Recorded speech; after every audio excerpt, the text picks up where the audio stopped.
povos amigas, vocês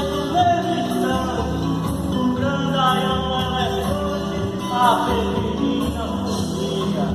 Esta terra é como a chuva que vai da praia campina, molha a casada, a viúva, a velha moça menina.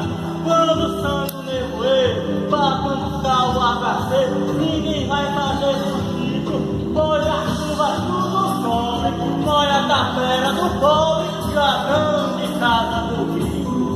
Esta chuva é como a lua, este povo prateado, que é do campo e é a rua, a lâmpada do namorado. Veio profundo, com ar de moribundo e sem amor e sem vaidade. Esta lua cor de prata não me deixa de ser grata e me manda claridade. Esta terra é como o vento que por capricha só prazer no momento.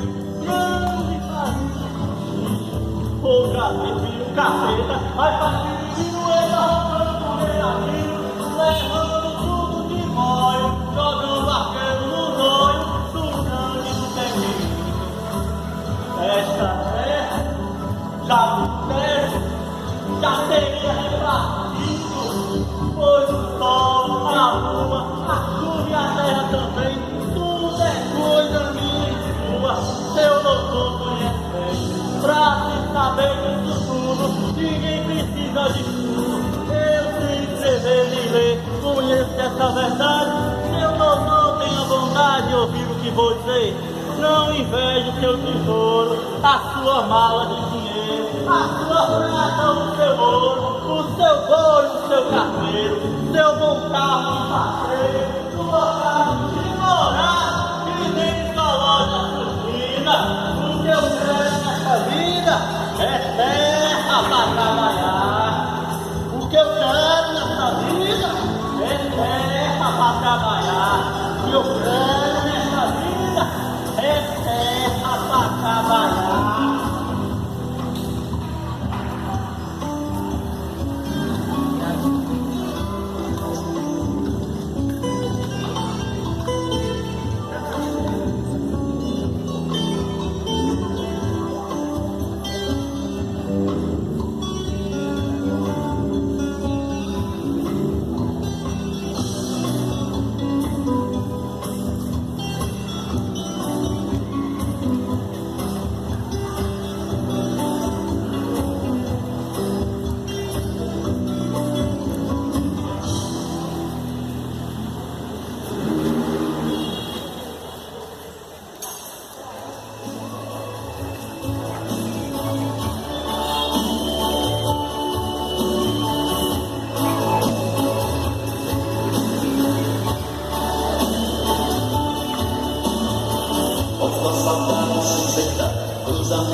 Olho com a sua certeza, ao canto da casa.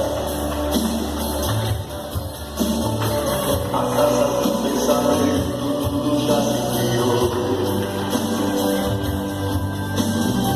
E a esperança não tem palavras de um novo amor. Seu olhar